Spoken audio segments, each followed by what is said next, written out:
Better? Yeah.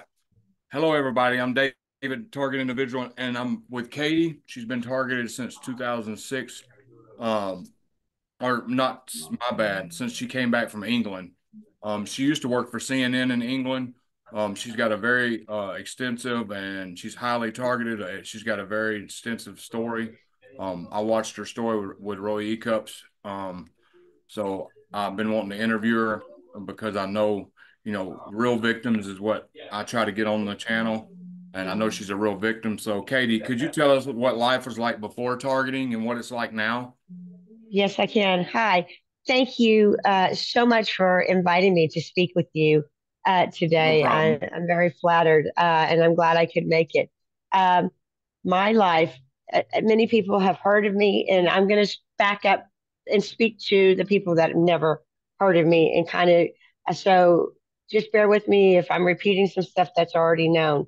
Oh, that's fine. Um, I was a very happy, blissfully happy, happy go lucky person. I was very pretty. I came from an amazing, close family.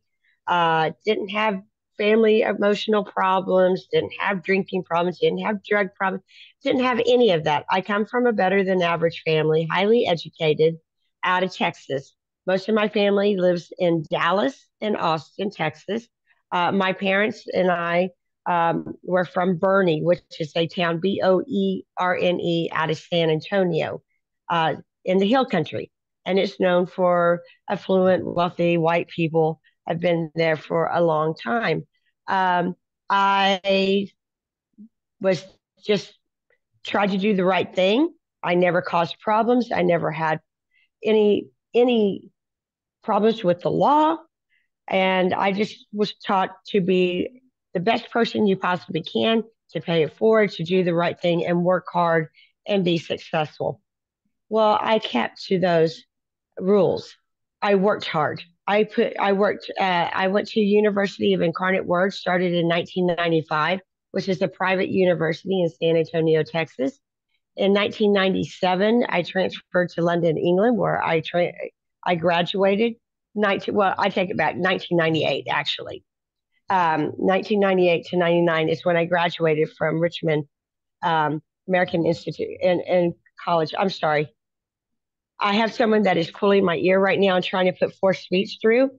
Um, Right. my human trafficker likes to try to show off when I go on an interview. So bear with me. We'll get him stopped in a second. So back up. 1997 is when I had my sophomore year at University of Incarnate Word in San Antonio, Texas. That summer, 1998, I transferred to England and lived in London in an area called Kensington, which is a beautiful area. Graduated in 1999, became a journalist with CNN International on a weekly television program. Loved it. I was on a work visa, first a student visa, so I could go to school. Then it transferred into a work visa. And if you're not a citizen, you have to have a visa. Well, there's rules and regulations, and they change them at a whim anytime that um, the countries want to. They had changed the rules and regulations, so I could not be allowed to remain in anything that was in the media. I've worked for a radio station. I interned for KTSA radio. I've worked in films. I've worked on movies. I've worked on TV shows. I am a certified voiceover, so I can do voiceovers for movies, for toys, for games, everything. And I got that in England, and it's backed up by the BBC. Is one of the people that have had the credits for me to be a voiceover. Um, and oh gosh, here we go. Right Take now, I'm take your getting time. attacked very hot. Yeah. Today, this week, I'm going to jump around a little bit about my history. I am actually a human trafficked person, and I fall under human trafficking instead of targeted individual. And I'll explain why. And I know this is going to be hard to comprehend because targeted individuals go through such a cruel, awful life. You're in pain, you're lied about, your life is destroyed, they take everything from you. and you feel like every which way you turn, you don't get help. And it's the same for human trafficking victims. But we have no rights. At least with targeted individuals, the United Nations recognizes it, and you're starting to get rights as victims. Human trafficking victims, we get forgotten. I have no rights. This and so I'm truly a human trafficked victim, kidnapped the traditional human trafficker way, and then they place the technology on me. And I'll get back to that in a minute and go deeper. But the life of a human trafficked person is so awful, so awful, and so brutal, and so cruel. It is unimaginable some of the things I can share with you that targeted individuals do not go through. Um, but do I stay with the targeted individual community? Absolutely, because of the neuro weapons, the cyber weapons, the direct energy weapons, and the Havana syndrome. I have been to Dr. Hoffer in Florida, Miami, Florida. I've met with him 3 times. And he has classified me as having all the technology for Havana syndrome, but he has classified me one step further. I'm a direct energy weaponry victim, which means that's 20 times worse. It means we're just there to be annihilated. And that's all the goal is, just to kill us. But getting back to London and getting back to the work visa. So when I was time to renew my work visa for CNN, I could not go back because the work visa laws had changed and would not allow me to stay in anything in the media because I was still an American. I had not had my status changed to stay in the UK indefinitely. So I told the government I wanted to stay. I wanted to become a UK citizen. That was my goal. And so they came up with a scenario to help me. And they asked me if I would be interested in going into the public sector, which means firemen, policemen, EMS, or teaching. And I said, well, I'd love to teach. I love children. So I became a high school English teacher and taught there for almost 5 years. And gave me a teaching certificate on the job. So I had to work 4 years to get that, and that would give me my green card to stay in England unlimited. Well, I worked there over 5 years. My targeting started from the United States of America and filtered into England. I didn't know it at the time. I didn't know this till like 3, 4 years ago. I mean, it's a long process. So now I stayed in England for nearly 10 years and I was blissfully happy. I had the most amazing husband. He was perfect for me, deeply in love, deeply in happy. And we were not problems. We weren't big drinkers. We weren't into anything illegal at all. We lived in a beautiful area and we just had good friends and we were just happy go lucky people. Everybody that met us either touched our hearts or we touched their hearts. That's just the type of people. We were larger than life. And for me, I had the perfect life. I graduated. I had skills. I was making great money. I was living in an area I loved. I had good friends. I have amazing family. Everything fell into place just the way as it should be. In 2006, I was still in England. My mother got ill. And I didn't know anything about targeting. I didn't know anything about weapons. I didn't know anything about this illegal, awful situation that we all live in that gets swept under the carpet. And my mother gave me a phone call and she says, I have breast cancer. And I said, well, how bad is it? Is it something that can be fixed or are you going to pass away? And she says it's pretty aggressive, but you don't have to come home. I was 42 days short of getting my UK citizenship. I was in line 42 days, and it was supposed to take 4 years. It took me nearly 10 years to get to that status. And I sat down with my husband and we spoke, and I made the decision. There's just no way I could have lived with myself if I had stayed in England just to get my green card and my mother passed away. So we decided we were going to move back to Bernie, Texas, be with my mother and make sure she gets through it. So we packed it, we gave everything away. We had our friends come into our house, take anything they wanted, furniture, electronics, anything, because we couldn't bring it back. It was too expensive. We gave our car away to a friend. We just gave everything away to and our neighbors. And then we had 8 big boxes, basically, of the things that mattered to us the most. Our wedding photos, our sentimental things from all over the world. We lived in Ireland, and my husband is a white South African. We're no longer married because of this program, and I'll get into that later. And so we lived in South Africa also. So all the things that are one of a kind things, sentimental. So it's basically 8 boxes that we had shipped over on a boat, which would take 12 weeks to arrive. And it was pretty reasonable. It's something like, I don't know, $900 to send back. And we were okay with that. So we get back to Bernie. We arrive, and everything's great. My mom goes through her surgery, and she comes out stronger than ever. She became stronger and better and healthier. So I was very, very happy that I made the decision to come back home, even though I had no intentions of ever returning to the States. And for me to go back, I couldn't just go back to England and get back in line. I would have to start over from scratch of day one. So I had to make the decision, do I want to stay in the States or do I want to go back to England and start going back and step up and spend another 4 to 10 years trying to get that green card, equivalent to a green card.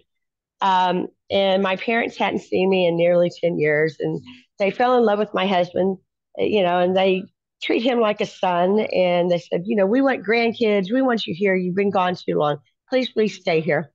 And I said, okay, I'll look at the immigration process, see how long it is. And if it's reasonable, then I'll stay. So I went to immigration here in San Antonio, Texas, and I found out the process. I did all the paperwork myself. I'm highly, highly intelligent. I didn't have to hire an attorney. My parents come from a legal background.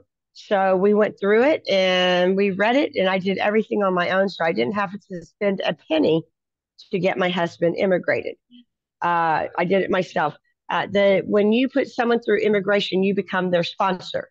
That means I am the breadwinner. I have to stick in a job and show that I can support not only myself, but my husband for the entire time they're going through immigration. No problem. So I did that. And I thought, well, I'll just go get something uh, fun and amazing. I'll go back into the media. KSAT News is there. I know people from there. The newspapers are there. But they did not want me to go back into the media. And at the time, I didn't understand why. And and they said, well, we need you in a more common job where you collect a paycheck every 2 weeks and you don't make too much money, but you don't make too much little money. So I bought into that. And I go, okay, well, okay. That was already part of someone had targeted me. And they were trying to keep me out of the media. They were trying to keep me from getting in front of the camera, staying beautiful in communications that I'm good at. And so at the time, my focus was getting my husband immigrated. So I found a job in the automotive industry. And that's not what I just lucked into that. I had to buy a car because I was staying there. And I started working for Toyota. I worked my way up from sales within under a month. I was in management, and I worked my way up to become eventually, after 6, 7 years, the number one equity manager in the entire nation. And I worked for all kinds of dealerships and all different kinds of brands, everything from Mercedes Benz, Infiniti, finally to Houston, where I worked for Mercedes Benz, Infiniti, and then Texas Direct Auto, which was the largest online pre owned car business in the nation. And I really liked them. They were good people. And then and I'm really good with cars, and I'm really good with sales, and I'm really good with people, and I have a gift of making money. I make money very quickly and very easily, whether it's for myself or for my employer. I know how to maximize whatever needs to be done to get the most we can get for possible.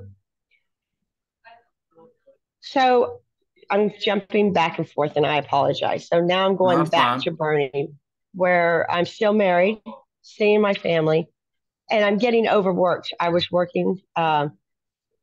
many dealerships, primarily Toyota.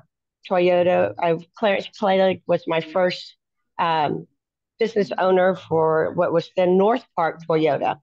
Then I went to uh, Mike Shaw Toyota in Corpus Christi. Worked for them for many years. And then in 2009, do you remember when there was the big layoff for people, kind of like COVID now? In 2009, we had a big disaster here in Texas. And it was a new dealership, so I got laid off. So from there, I started working for a hospital called Christus Bond Hospital. Christus Bond Hospital has six hospitals, three in Corpus Christi and three in their outer cities around Alice, Beeville, and Kingsville. I became what is called a volunteer coordinator, which is a management job where I manage over 400 volunteers for three hospitals. So I managed three hospitals, Alice, Beeville, and Kingsville. And we brought all the fundraisers, we brought the special guest speakers, special events, and we brought in the most money, more than the other three hospitals combined. Our little hospitals raised more, and we would have raised money to build parts like a cancer wing for children, uh, funding for, say, a family came in and they needed assistance, they would have that money there. That was the goal and the role that I did with my volunteers. It was to bring money in for the hospital to fundraise and to help the needy. So we did a lot, and we did a lot of really good things. I also worked for the government on the Census Bureau, and I don't know if that tied into my targeting or not, but I did work for the government. It was a very short-term job. The Census Bureau just is a temporary thing. They start and you go through the city, and then it stops, and then it doesn't happen for a few years later. I worked for them. Uh, Everybody was super sweet that I worked with. My job was so boring, so tedious. It was just ridiculous. But it showed me an insight into the government and how uh, I would have 15 pieces of paperwork for one little thing. And I was thinking, how wasteful is this when we can streamline this Right. and do it so much better? So it gave me an insight into our government. And I wasn't, I, I just thought there were so many other ways to make things more practical and more cost efficient. So I did work for the government. Uh, Once things started getting back and back after 2009 and this everybody's bouncing back like they did with COVID. My former employer, Mr. Shaw, asked me to come back. So I naturally went back into the automotive industry because it was more money. And I loved Mr. Shaw and I loved my boss, Rick Jones. And I went back. From there in 2012, uh, Toyota Bernie called me and asked me to go work for them. And that was Sean Vaughn and the Vaughn family. And they had worked in Houston, but bought the dealership from Clarence Kalig in Bernie, Texas. So it was North Park Toyota, excuse me. And it then became Toyota of Bernie. So I went in and started a management job with them and was very happy. Fell in love with the dealership, fell in love with the employees. It was just a great place to be. And my husband started his home improvement business. We started in Corpus Christi in 2008, and then it really excelled when we came back to Bernie. And he's done very well, and I'm very, very proud of him. Even though we're divorced now because of the targeting, he's still my very, very best friend, and I still love him very much. We were together since I was a junior in university. So we're just like this, best of friends. Um, so his home improvement business has done very well. and he lives 10 minutes away from my parents' house. So I'm glad they're very close because he is still their son and will always be. And I'm very happy for that. So I started at Toyota Bernie and very, very happy. Just life is pretty good. Bernie is a boring town for me. I'm very outgoing. I like a lot of change. I like a lot of things. And Bernie is a small, sleepy town, but I was happy and satisfied at that moment. But I was getting worked and overworked. I mean, deeply over. I'm working 80 hours a week, and I'm not seeing my husband. I'm not seeing my family. They're going on trips. They're doing things together, and I'm missing out because I'm working nonstop Monday through Saturday. My only day off is Sunday, no nights, no weekends, no holidays, and I'm getting more and more overworked. Now, this is a thing that happens in the targeting program. They start isolating, separating you from your family. And it's usually a lot of times if you're a workaholic or you're an overachiever like me, they'll start working and working and working and working you because the more you're pushed, the more you work. And the higher the goal, the harder you work to get to that goal to achieve it. That's my personality. And I can always usually achieve it. Well, that took working all those hours took a toll on my husband and I. And I just said, you know what? I can't be married anymore. I don't see you. We're crumbling and not realizing I'm being targeted. And it's just going through the targeting handbook of InfoGuard 101. Separate, isolate, overwork, make them tired, make them feel they're not getting what they need emotionally and physically anymore. Well, that's what happened. So my husband and I, it, it was me that asked for it. Not my husband, Renee, said, let's separate. So I came to Houston. Well, Houston's where the targeting just went bonkers on me. And I didn't realize it at first. I'm learning how to be, for the first time, single. I'm learning a new city. I'm learning a new job at Mercedes Benz Greenway. I'm learning all these new things. And so that's taken a lot of my time up. And I'm not focusing on that I'm by myself, that I'm vulnerable, and that people that understand targeting are coming after me. In my case, human traffickers. And I have the largest organized crime ring of traffickers on me. These people are the most sick, demented people that live. And sadly, they're involved and where I tie kind of into the targeted individual. They are truly policemen. Firemen are a big problem for me. There's a big problem with that. And the EMS, so the first responders. But then it goes a step further. I have all the human traffickers, like of the gangs, like the kingpins and people that are big and cartel kind of gangs. And then I have all, of course, as we do, how they pull all their little scumbags in to do all the legwork and follow you around with their little stalking app and all that silliness. I have it all. I am currently put up for auction online daily. And the online auction comes out of the United Kingdom. And I And that's get for put up voyeurism, right? for what? And auction is for voyeurism to watch you be Oh, tortured. well, more than that. I am auctioned off for torture, mutilation, and for death. I've already had been sold over 13, 14 times to be murdered. It's so many times now. And they do it for such a low amount. Their magic number for sale to murder me is $10,000. They may get more, but I only know that number.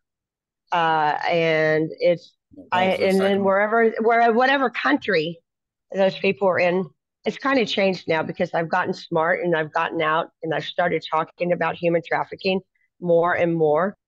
Um, and now that I was a wealthy white woman who was a socialite in the community, it shocks the world when they hear someone that was educated that this is not the stereotype of what should be human trafficking. It kind of has stopped me being picked up somewhere randomly and been sent to another country. Uh, so that's kind of stopped, which is nice because I'm sold online a minimum of 20 countries. It may be more now. I don't go and check everything every day. I'm right now, I'm just trying to survive and live. Because what's happened in Houston, there are so many gangs here. There's a gang problem included in this. And I am attacked so heavily. Um, it is awful. And we'll go into the weapons and the technology and how human trafficking differs with the technology than a targeted individual. So getting back to Houston, I fell in love with Houston. I lived in an area called Bel Air, which to this day is still one of my favorite areas of town. Love it. My house is gone. It's been torn down, and now 2 stories there. And then there was a flood in 2015. I was working for another Mercedes dealership, but I had just started with them literally for like a week. So they didn't know me, and it was owned by a big corporation called Auto Nation. So we had a flood. So my I was trapped in my house for 3 days, and I didn't get a phone call. I didn't get one phone call to check to see if I was okay, how I was surviving, and I was not used to that because that was my first experience working with major chain dealerships versus individually owned, where they treat you like a human being, they care about you, and you become family. And I would never had that experience. If there was something wrong and I didn't show up to work, they were calling and saying, "Oh my gosh, where are you? Are you okay? Do we need to come over? What can we do to help you if you're in trouble?" You don't have that with the big chain dealerships. You're just a number. Um, so I was very upset about how I was treated. Uh, and so after that flood, my car was destroyed. I had $100,000 Mercedes convertible, which I didn't pay $100,000 for, and it was pre-owned. Working in the automotive industry, you find really good deals, but it was an amazing car for me, and I probably still have it to this day, honestly. So I went over to Texas Direct Auto and got a new car. And that's how I got my job there at Texas Direct Auto. And that's where my targeting, as in stalking, following me, setting things up, getting filmed, being sold on the EMS broadcast where people would follow me around at locations, whether I'm in a grocery store or shopping at a department store or having dinner with friends in a restaurant. I didn't I didn't know anything about that world, but I knew people would just show up randomly and watch us, my girlfriends and I, if we were having a dinner. There would be a group of people and they would just watch us. And I just thought that was weird. And we go, okay, well, here are 5 gorgeous women and we're having a good time. I guess they're just curious. And that was my train of thought. I didn't know to be putting my guards up and going, these are not good people. These are stalkers. And these are people that are filming you to be sold for human trafficking. I didn't know they were human traffickers just plotting and putting my face out everywhere online to say for sale, for sale, for sale.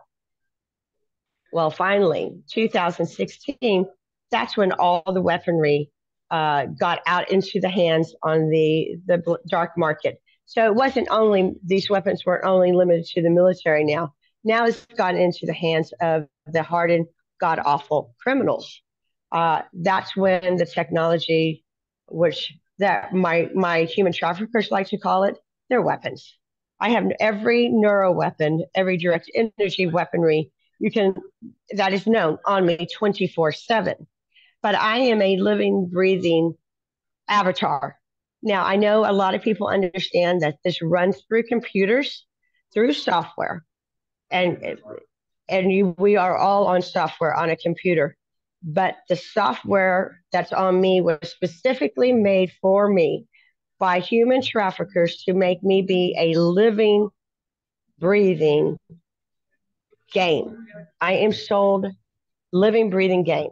I do not have one body function that I own. I do not blink my eyes on my own. I do not breathe on my own. My heart doesn't beat on its own. I do not swallow on my own. I do not go to the restroom on my own. I do not take anything. My hands, I can show you my hands. And if I move my fingers, it's my programmer actually moving it or the software. And even though you see me doing it, I, right now I'm trying to hold it straight and they'll show off and they'll start bending my fingers. I am not doing that on my own. to someone that doesn't understand this technology, software, neuroweapons, they'll just think it's me just moving. My body has been changed completely to the point I am unrecognizable. They have widened my shoulders.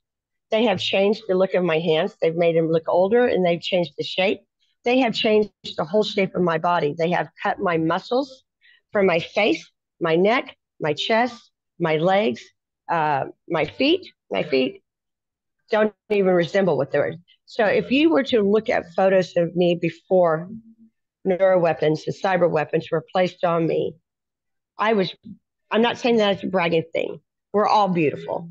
And God had a specific look for us when we were born. My God given looks were taken away by Frankenstein's. These people all day cut the muscles on my eyelids. They have raised and cracked my forehead. They have lowered my skull so that my eye sockets are lowered and widened. They have cut my nose. They have cut all the muscles in my cheeks. My neck is much wider and squattier. If so, I don't even have the same body. I don't have the same walk. And the reason I think these people have done this is A, they get off on torture. Someone that has designed this computer software where they're showing off right now.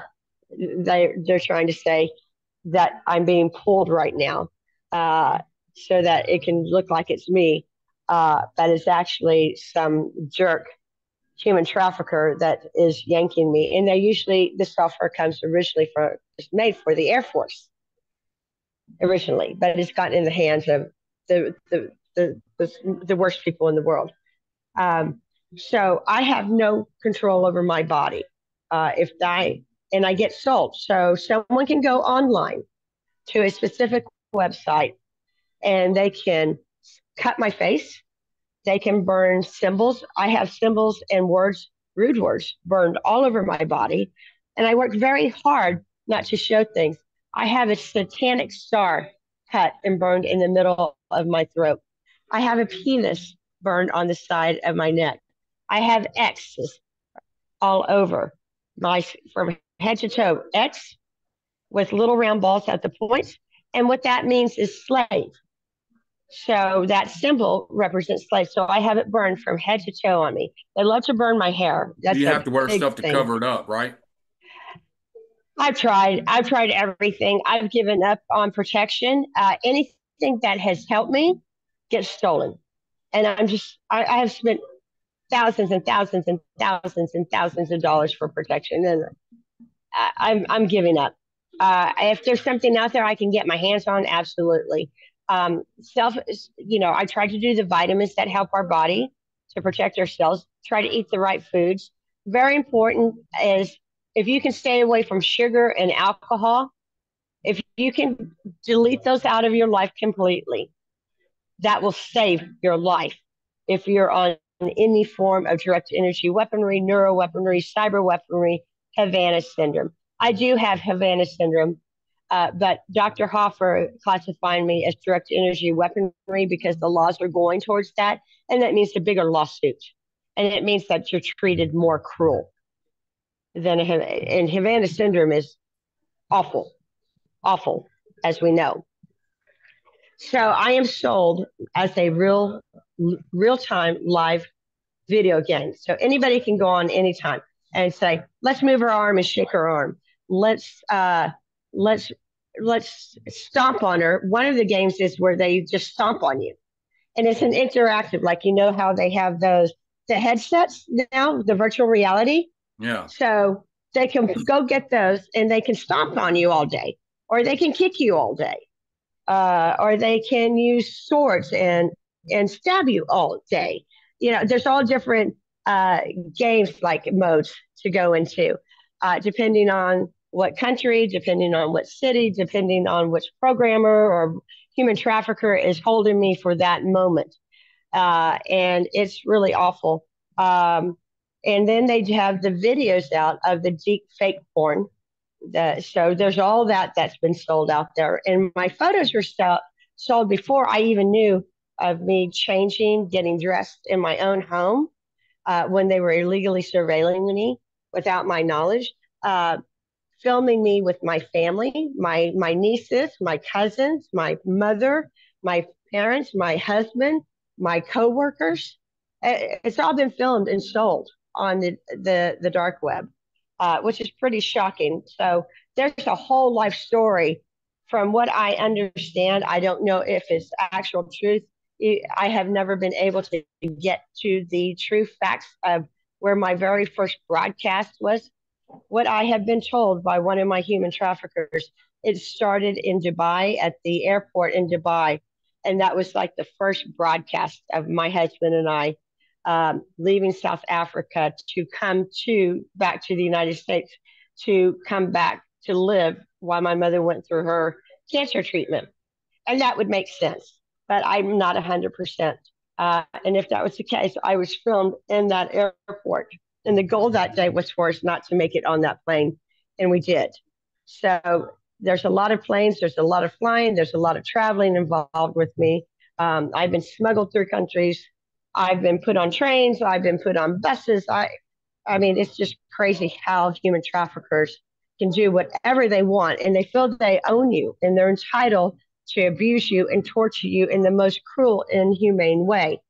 Um, and Do you it's have any clue? inexcusable. Do you have any clue why you're targeted? No, Okay. that's because my family are multimillionaires, and that I was pretty smart and talented. I don't look anything. I'm not attractive any longer, um, but I'm still alive. And this group has so far from what the women that I've seen and what they've done, because they like to brag and they like to show off what they do. They're not alive. I think the only reason I'm still living is because I stay out in public a lot and I'm not quiet and I'm ingenious and I think out of the box and I still have my mind. I'm not mind controlled. Can't be mind controlled. So that software doesn't work on me. Uh, so I am just sold for torture and lied about nonstop and slander. And when you're human trafficked, you're not allowed to work. Um, but I got to work in New Orleans when I lived in New Orleans for nearly 5 years, and that helped save my life, honestly. But the cruelty there in that city is unbelievable. Uh, there was a whole group of human traffickers that they're just like parasites. They never leave you alone. And here in Houston, it's quadruple because of the gang problem here. So now I've been sold into gangs. I get sold off like I'll get sold off like to one human trafficker, main person, and then they sell you off to another group. But the theme is in order for all this technology, all these weapons to work on me for a broadcast so I can be sold online, it has to go through the emergency medical system network through internet through the whole country and internationally. So it's all tied. So they can be sitting here in Houston, Texas, but the phone calls or the emails or the voicemail system to run, like the Havana Syndrome synthetic telepathy V2K, they may hit that link to run through England, United Kingdom, and that may be tied to Houston. They can run it all different ways because the international emergency network is also tied to England and France and Germany. They're all tied into Do one they big network. do they ever speak to Yeah. you through V2K? Oh, yeah. I've had V2K since 2016. And what is said is so sick and so gross. But I Yeah, also have mine too. film. I have films and movies that run through my eyes 24/7 and never stop. And if that film isn't running, then there's a backup of pictures going again. So they have another layer. And if that stops, they have three layers on me all the time. And they have three layers of V2K on me. So, like the first layer, I explained it as maybe just the weather, news, whatever they're trying them for that syndication.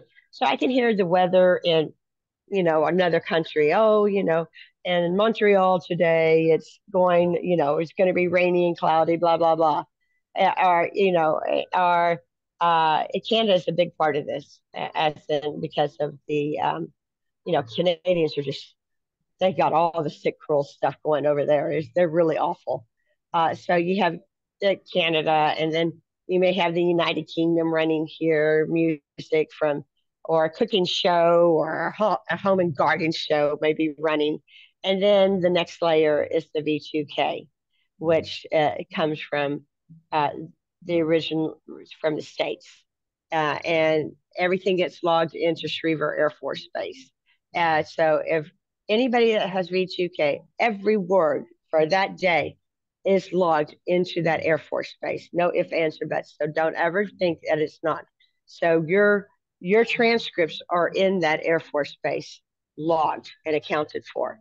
And I went to Schriever Air Force Base about 4 years ago, 3.5 years ago, 4 years ago, to meet with, there's a group of women that are very cruel in Schriever Air Force Base that use direct energy weaponry, cyber weapons, Havana syndrome, neuro weapons, and they just attack anything they want. Women. So that's inexcusable when women attack women, and if they're involved in human trafficking, inexcusable. And that needs to be done immediately. So I went to Schriever to talk to women, the female managers there, and I got 4 men who were very polite at first, and then they got scared as hell when I started going down very matter of fact, honest information that is legal and they can't deny. And as soon as I started hitting them and hitting them and hitting them and hitting them and saying, the law says this, but this is happening and it comes from this base, I overwhelmed them and they finally said, yeah, you need to leave, you need to leave. And the final thing I said, as they walked me out and I opened my door, I said, here is the bag with the bloody negligee from 3 of your employees.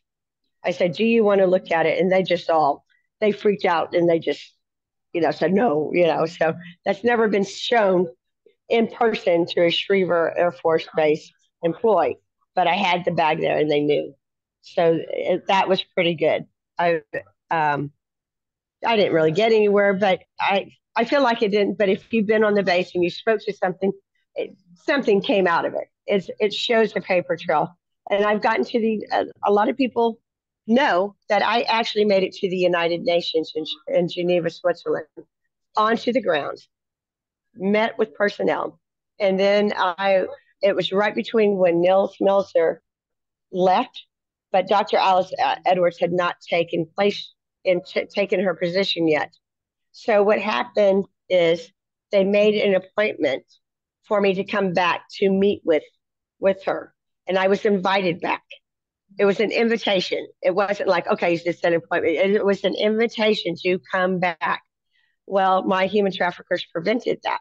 So I've never been able to go back to Geneva, Switzerland to meet with them. But that very same day, I walked across the street and the Committee for the International Red Cross is where Nils Melzer was. And he was the torture rapporteur that was at the United Nations.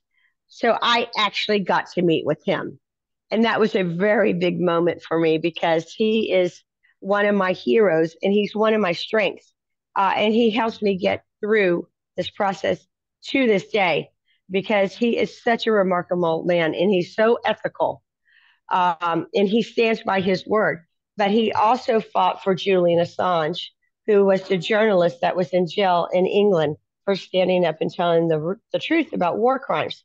Since 2019, since the day I found out about Julian Assange and that his pain, he had neuroweapons put on him and he was being harmed in that jail cell in Belmarsh prison with neuroweapons from my group of human traffickers. So they were torturing him. And when they torture him, they torture me and vice versa because of the way the network works.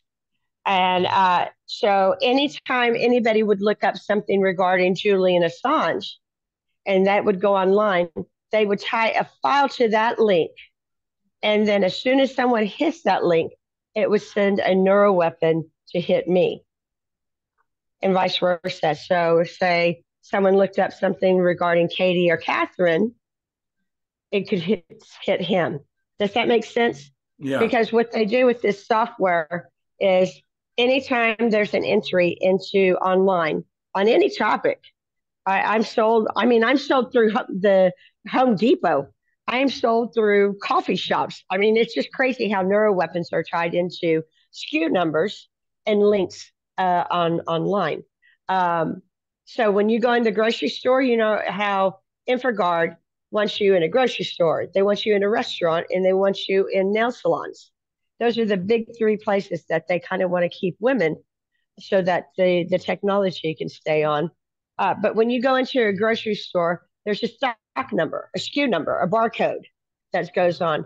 Well, with my group, and I don't know if that happens with targeted individuals, but with me, with human trafficking, they go and they put all those SKU numbers in so that when the company that sells, say they're selling orange juice to HEB, your grocery store, local grocery store, they already have it from the company.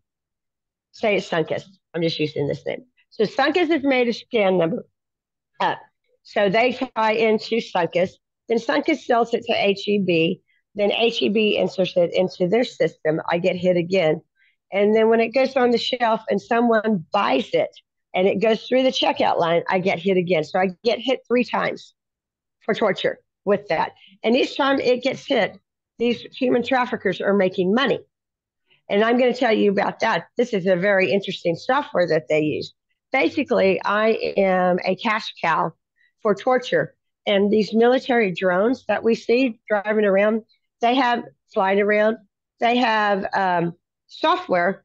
When they fly over a business, it collects money on every single product. If they go over a car dealership or a gas station, it starts collecting money. And when they get enough money in their little account, that's when they can start firing the weapons onto the highway or onto you in your home or into a building to burn it down. So not only are they making billions of dollars that they're stealing this money, but it's also trying in to harm me. So they think they just have the most wonderful system ever made, the perfect way to hide human trafficking, where I can be by myself, being filmed and sold and all over the world. And then someone's, paying someone to do something, and they go, okay, where do you want? What region do you want? Do you want a foot broken? Do you want her picked up by some, creep to, kidnapper? What's the scenario today? So, and how much money, depending on that, and then so once that's agreed, then they go into whatever will fit, and they'll start hitting those stores. They'll start hitting the scan numbers so that when I am forced to go into these areas or I have to go into these areas, it will hit. And then once that's collected, bam, then whatever that person wants happens to me. Does that make sense? Yeah. But how did you come about all this knowledge about Uh, what they're doing? Years and years of research. It's very Okay. hard. And not until I actually had to get to Senator Ted Cruz about 4 years ago. And I said, listen, I'm not getting help. My life is getting destroyed. I said, I've had millions of dollars stolen from me. I have my cars stolen. I've had 4 cars stolen from me. I've had, my cats murdered and thrown inside my car, slaughtered. I've had all my clothes stolen, everything about me, my identity, total identity gone. They stole my birth certificates, my driver's license, social security, baby photos, anything, my marriage certificates, my anything pertaining, all my work visas, anything pertaining to show and prove it was me, where I worked, referral letters, my degree, anything to do with me gone. And what they were trying to do, which is a human trafficking technique, is completely erase you. So nobody knows who you are. And then they try to take you away from your family. They try to take you away from your friends so that when you finally die, or they put you in, like, set you in a mental ward or an old folks home or somewhere, you're a Jane Doe.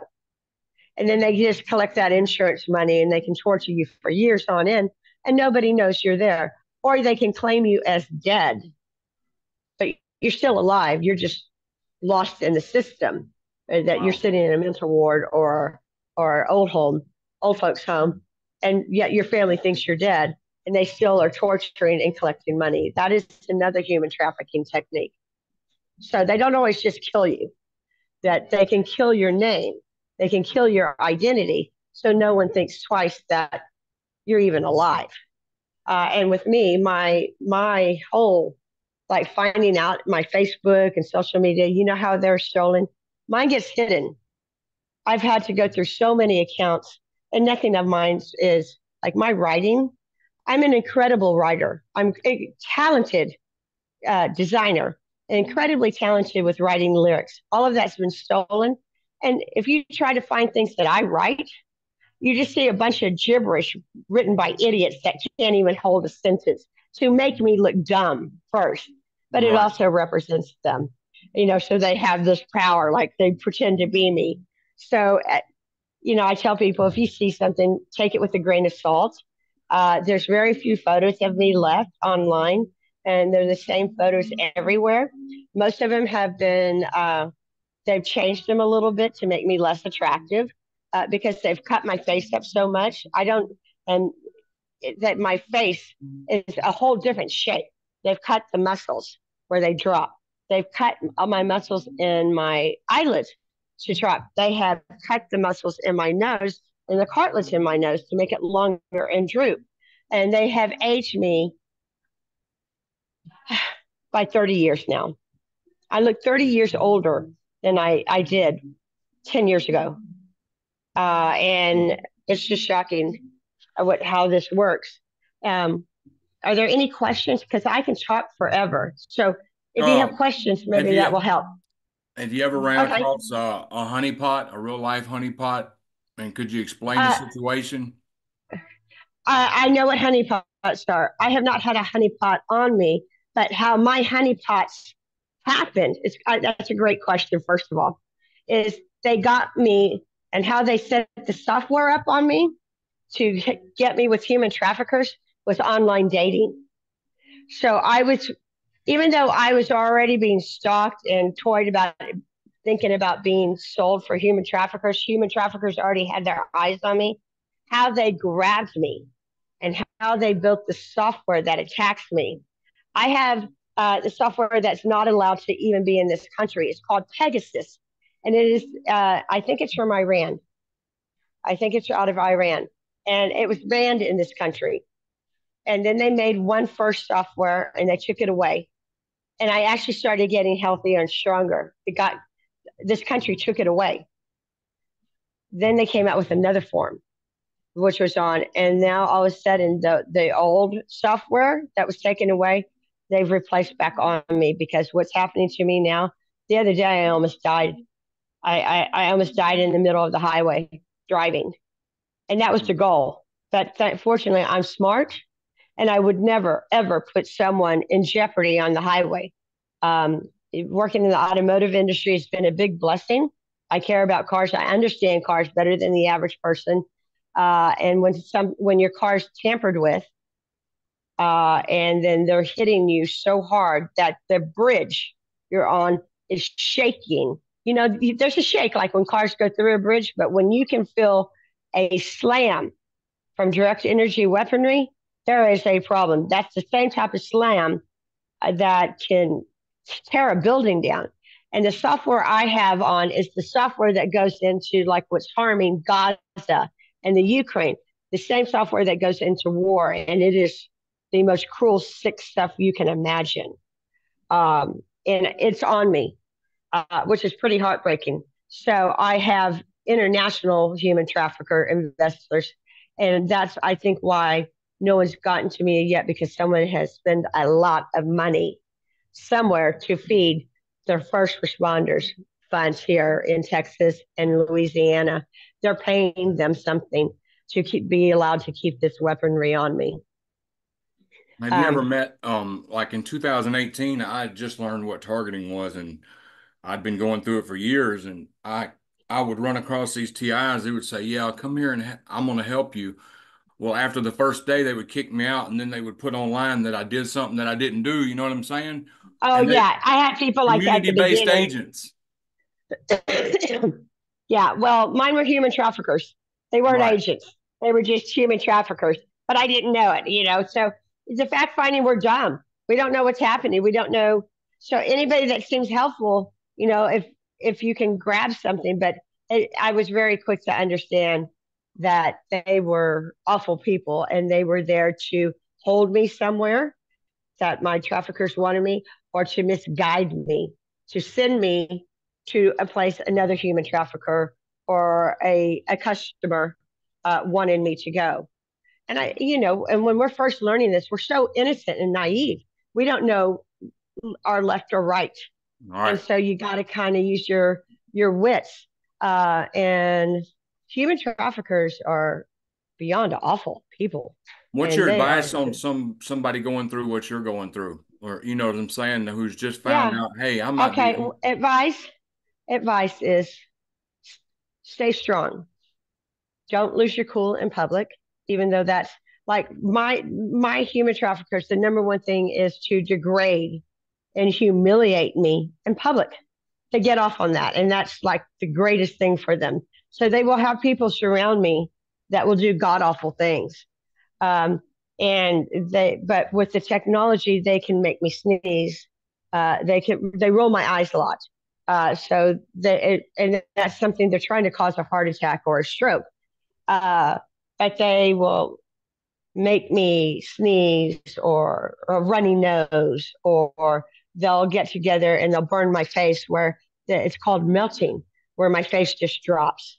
And I'll go from looking semi okay like today, which is not anything like I used to look like, to where I look like a 90-year-old woman. They can do this process where they blast my face with some kind of chemical and then they just burn it and it drops and it melts. It literally melts your muscles and the nerves and melts it in your neck.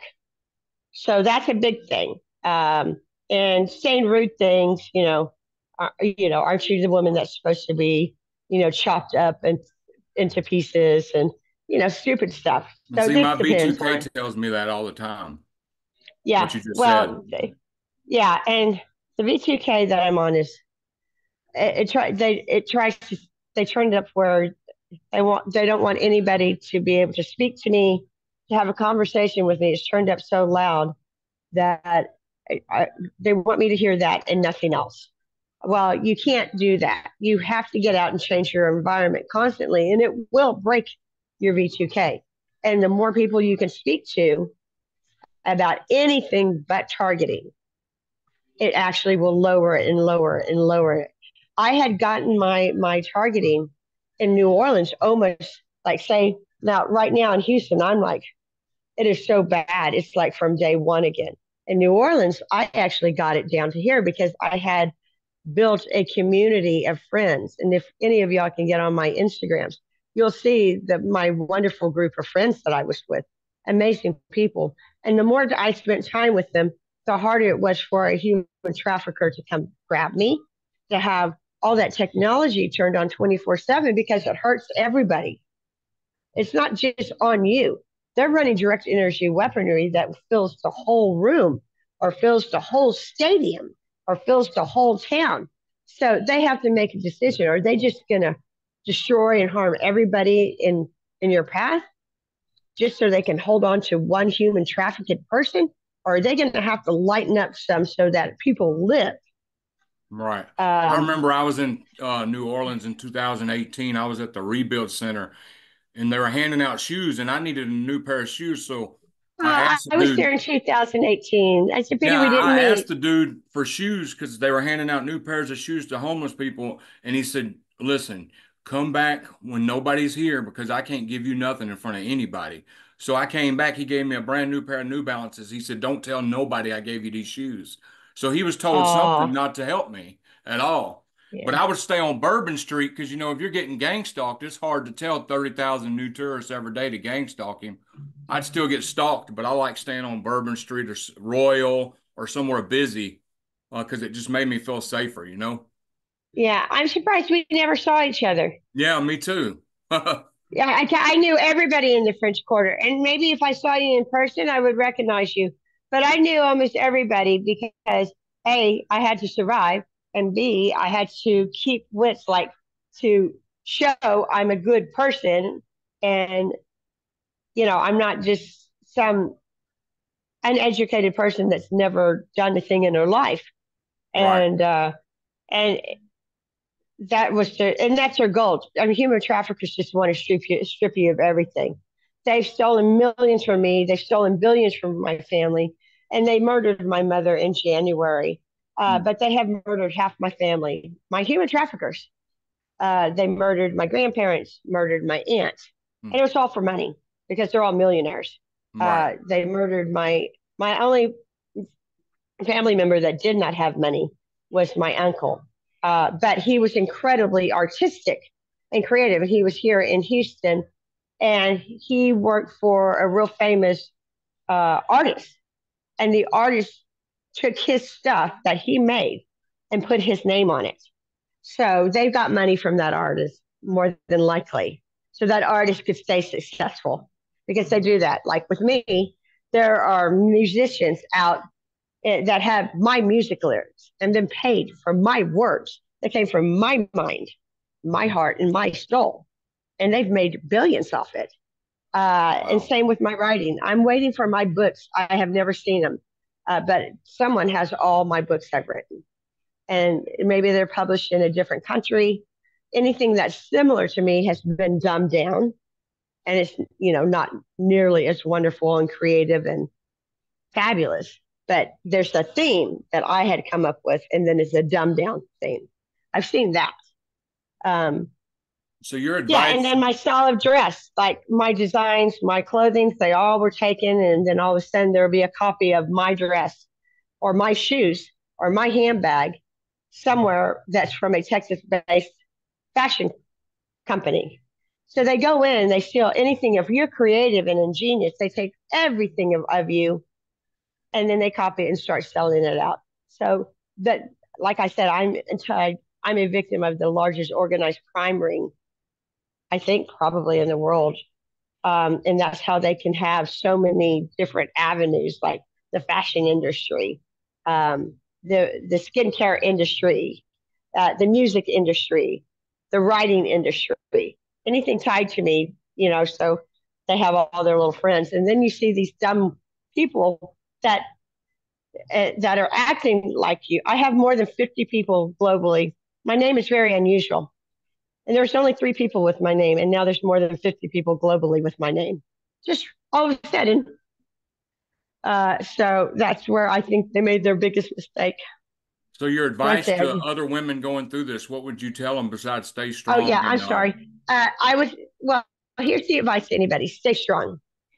Two, don't ever lose your cool in public. Get with as many people as you can that are smart, intelligent, and keep a conversation going of anything but targeting. I talk about something random, whatever they're talking about, the latest, you know, whatever, the latest football score, the latest, sports team, whatever is hot at that moment, talk about and keep a good conversation going. That will lessen your V2K. Um, Vitamins are very important. Vitamin C is needed. Eat avocado. Avocado will help with the brain lesions. Watermelon. They dehydrate us. Watermelon is very important to have in your body because it rehydrates all your electrolytes. The other day, I was so weak. I got that watermelon in me in like less than 3 minutes. I came back to life. It's like a miracle worker. I need to find a place to charge my phone. They've been burning my phone. I'm down to 8%, so hold on. Um, Vitamins are very important. Elderberry is a big thing. If you can work out, if you're allowed to work out, work out. That will get this technology out. If you can detox, detox. That's very important. When I came here, my apartment that I was in. I was taking a bath every day, so I was using the salts, the Epsom salts every day. And right. that detoxed a lot of the nano out of me. And I was actually losing weight. And my face, surprisingly, was actually coming back. I was actually starting to look like Katie. And it was very quick, too. I'm still looking for a plug. Um, and now that I've gone over to my other apartment, they have changed electric in it so that it burns so hard. There's not a living soul that's going to make it through that apartment complex. which breaks my heart Right. because they're running the electricity through the whole town, and it hits a circuit grid. It goes through a grid, and it hits so fast that when it gets into your apartment, it electrocutes you. And it's just awful. I'm sorry, I'm still looking. I don't want the phone to die. Well, if something goes Um, on and the phone dies, I'll pause the recording, and I can recontinue okay, recording later on at a different date. okay. Well, no, there's one right here. There's one Okay. right here. So hold on. So keep on talking, and let's see. Can I put the phone here? Yeah, that's fine. Let's see. Well, I I'm know seeing how if they drain it'll. your phone too, because I used to Yeah, charge my phone up and they'd wait till I get it charged and they would hack my phone so bad. I would watch it go from 98, 97, 96, countdown just like that. They would drain yeah, it. yeah. They're doing that right now. So guess who I got to see? You there? I'm going to pause this interview till she comes back on. Sorry, we got interrupted. They messed with her phone and now she's back on to finish. We were in the middle of giving advice to somebody going through this. Some Yes. So advice to everyone: stay strong and don't ever believe that your life will end. And if you have V2K, synthetic telepathy, don't believe a darn word that goes through. It goes through a whole big network all over. And there's only a handful of programmers for the V2K. And they all use the same scripts all over. And then they can actually talk real live time on some of you. Mine can. Like they can stop and we can communicate to each other just like you and I are speaking now. And that's usually Air Force technology, someone on a military base. And so I have that where, and I can hear them actually speaking now, where I know their work schedule, who what their voice sounds like, if they're Hispanic, if they're white, if they're black. I know enough about just because of the work schedule, and it doesn't matter if it's in North Carolina or New Mexico or Texas or Colorado or Florida or Washington, wherever they are. I know the Have they region. ever cloned But people's voices? Like they make me hear my ex-wife talking crazy to oh me. yeah, Yeah. they play. Oh yeah, they any voice like they'll record your voice and I'll hear your voice go through. They can any voice can be recorded at any time when they're around you, or they can already have a pre-recorded voice of like Vice President Kamala Harris or former President Clinton or Hillary Clinton. They love, they love to play famous people, and if there's someone you truly loved before or you cared about, they already have that voice, and they can go and like they'll play my dead mother's voice through to break my heart uh, because I miss my mother deeply. Or they'll play my ex husband's voice as something we used to say to each other, like a nickname or a pet name that only we knew. And they'll play that, that his voice saying that word, or they'll use words like Nalda quicker. It's South African, means dragonfly. So they'll say Nalda quicker all the time to me if there's a dragonfly around. But what they're tying that in is the software that I told you I'm on is called Pegasus, which is not allowed in the United States because it's too sick and too demented and too cruel for any human being. And it was declined and it was rejected supposedly. But it's on me. So uh, stay strong. If you can stay holistic as much as possible, stay holistic. That means natural. Stay with essential oils. Stay off sugar. Stay off the junk food. Use Epsom salts, natural things that you can. Get away from synthetic things. Get out of your house. The most important thing to save your life is they're pushing toxins and nanodust and smart dust and poisons through your air conditioning vents. That's to control you so that they can keep the microwaves, keeping that hologram all over your body to keep control of you. You need to get out of your environment and go somewhere where you don't always go every day because they track you and they have a little tracking system. So that drone just follows you and it knows in advance that you're going to the library or you're going to your grocery store or you're going down to your neighbor's house. Get out at least 5 hours.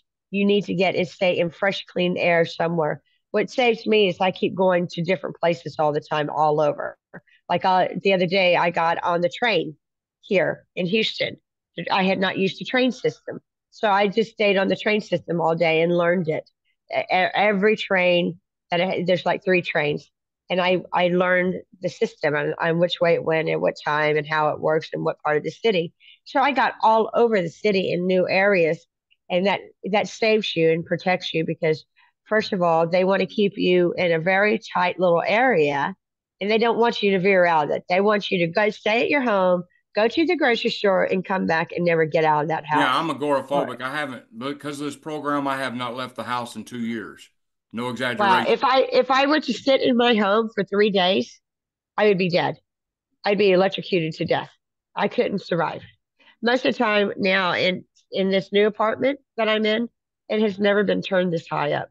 There's no way this city will survive. They've already blown out the transformers several times since I've been here. Electricity's already gone out, and they hit it because of the flood. Blah blah blah. That's all. Weather weapons. They can play with the weather. I don't know if Yeah, you understand that. They can make it rain. They can push it to a certain area. They can stop it. They can make the wind go higher. They can cause a hurricane. They can cause a tornado. It's all, manufactured most of the time. And all this technology that's messing with our weather is killing our planet, killing our ozone layer. So that's pretty heartbreaking. But stay on as many vitamins as you can. Elderberry is a big one. Use honey if you can. That helps protect. Avocado is a big thing. Watermelon will save your life. Anytime you're getting dehydrated or you feel weak, like where you feel listless, go get some watermelon. It will save your life because it will instantly, and Lynn Bear says that too. We both stand for the watermelon. It keeps your mind clear too because it's feeding your brain. It's making those cells get juicy again that they're killing and trying to dry out. As they swell your brain and they're drying out the cells, right. that watermelon will keep it juicy. Coconut water, that's very, very important. Epsom salts, that's a big detox.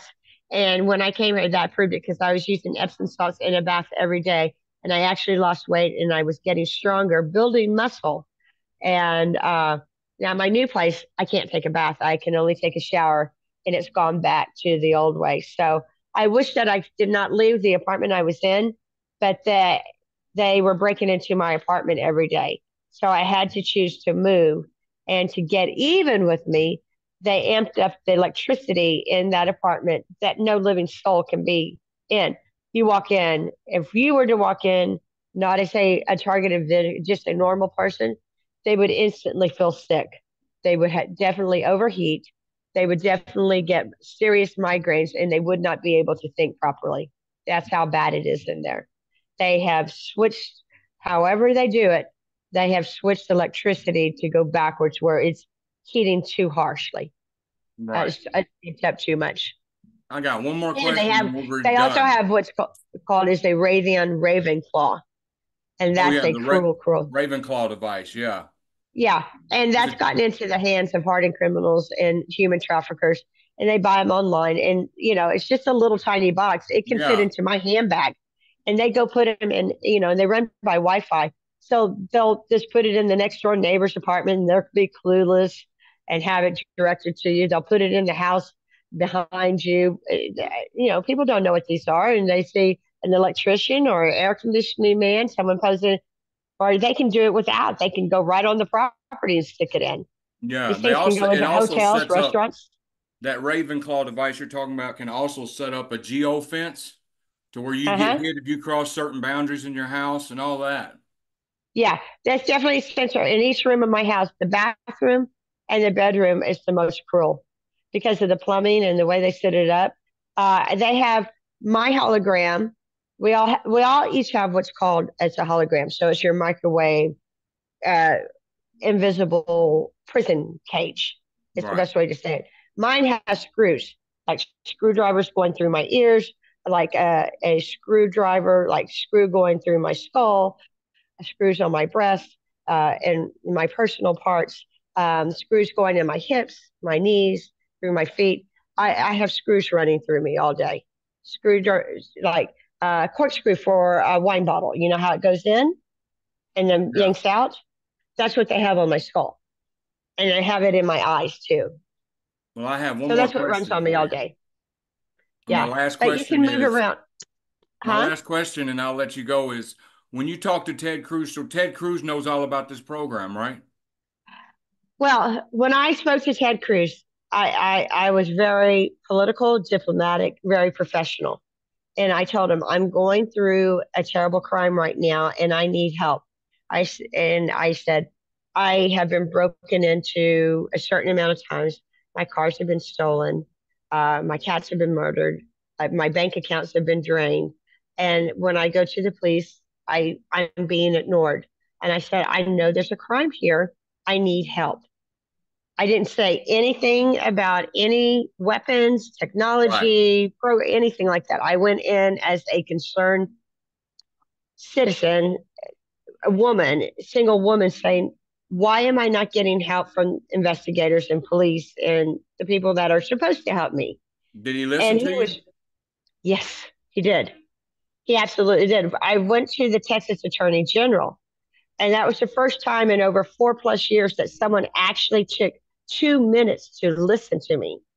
And she listened to my story and she said, well, in Texas, stalking is illegal and there are programs and protections for stalkers. And I go, oh, that's great. I said, I did not realize what's happening to me falls under stalking. She says, when it's consistent, that you have someone awful in your life that's fixated on you. So then she says, I'm going to get you to Senator Ted Cruz. Is that all right? She asked me if I could have the permission for him to contact me. And I said, absolutely. So when I got in contact with him, he was very nice, very polite, I very like that. professional. And he says, I think your problem is someone that is no longer, it sounds like you have someone that's disgruntled, has been rejected or fired, like a obsessive personality, like a fired, disgruntled FBI agent that would have information and access to get private information about you that the typical normal person wouldn't. He says, would you mind if I investigate and see who may be breaking into your home, stealing your life? And I said, absolutely. And he called me and he goes, this is what's happening to you. Someone that has is abusing their power that's no longer in that power is what we think. And he says, I think they were came through your Facebook account. And that's when he explained to me that FBI agents monitor our Facebook accounts.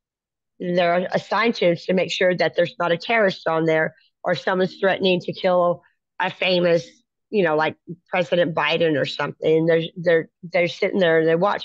And what he felt like was that someone had access to the FBI that no longer worked there and had that mental breakdown and a screw loose where he had an obsessive personality and had access of ways to, know who I was by illegal surveillance because he had all the tools that the FBI kept him, went through my Facebook account, and that's how I got thrown into this. He gave me enough confidence. He says, what you're going through, people are going to make you feel bad. He says, don't feel bad. Don't feel shunned. Stand up. He says, you're a strong, wonderful woman who has a voice, and your voice needs to be heard and you can help others. Keep learning and keep moving forward, and you will be heard. It's basically what he told me. And I didn't tell him anything else. I didn't say, hey, I'm being cooked alive and being sold. And, I didn't, but he gave me enough information and confidence and strength to say, okay. And that's when I started going through step by step and just keep looking and looking. And I didn't understand human trafficking. I knew I was sold and but I didn't think I was human trafficked. I mean, I came from a better than average family. I went to university. I've worked my way up to be an amazing person. I've had a job since I was 16 years old. I had resources. I had friends. I had a loving family. I didn't come from a broken family, or I didn't come from Mexico or somewhere where they don't have the opportunity I had. So I didn't connect. I was human trafficked till like 2 years ago. And then once I finally realized I was truly a human trafficked victim, and I could embrace that. And I wouldn't have made that connection if it hadn't been Senator Ted Cruz. That's when I started following human trafficking. And then it makes sense. Human traffickers are the worst people in the world. And how do you take a journalist who stood up for humanity and human rights, would then be taken, kidnapped, stolen, and injected with this god awful technology to make neuroweapons stay on you 24/7? The neuroweapons and the weaponry, it's just icing on the cake. And then they try to, say, oh, she's not, she's crazy, which a human trafficker would do. Right. So mine is a little bit different because it's reversed. And then, of course, then you get the computer software creeps that make video games, and so you get those sick, cruel people tied into the human trafficking, and then they make the computer software on me as a live breathing computer game that goes online, and the number one selling game, you can't go onto it, it's hidden through things, it's called Murder the Socialite on Millionaire's Row. The second selling game is Beat the Bitch to Death. I think that's the stomping game, and the one with baseball bats. um, and then Kill Philly was another one, which I guess because I was so I worked so much, and I was known. My nickname was I was a thoroughbred, meaning I'm like a racehorse. I just soar to the top, and whatever I do, I succeed in. So that was the third game, and then some others that are too sick and cruel to say, but they're all hidden on the dark web behind like Pandora, behind videos like on TikTok. They hide their games, and they have special stalking links so that your little stalker groups, as soon as your broadcaster says, okay, Katie's going to be over at the grocery store in 5 minutes, they'll go over there and they'll have a link to hit that goes into the main system of like Pandora or whatever, and then it'll hit that neuro weapon to attack me, and so they can be there and watch it if they want, or it runs the broadcast so they can watch the broadcast like a TV show or a game show, so they can start going in and interact and move my body parts or burn me or cut me or whatever they want to do at the moment. Right. Well, Katie, it's been a pleasure. It's been a pleasure. I hate that you Thank you for have to being give so that story though. Yeah. Thank you for being so persistent in staying in contact with me, not giving up on me. And I hope that you become a big, big success. And I hope that you and all your viewers get out of this. And I just say this is the year that the laws are changing, and people that are being tortured, it's no longer being tolerated. And they are looking at the programs, and they are looking at human traffickers too. And they're starting to realize that if this is not curbed and stopped, we're in a world of trouble because of the networking system and with the 5G and the weapons that it's just going to destroy all of humanity right. if it's not stopped. So the laws are changing. So just know that people are fighting for us in the background, even though it doesn't feel like it right now. It is Right. happening. All right. Well, thanks again for coming out. I'm going to Thank stop the you. recording right now.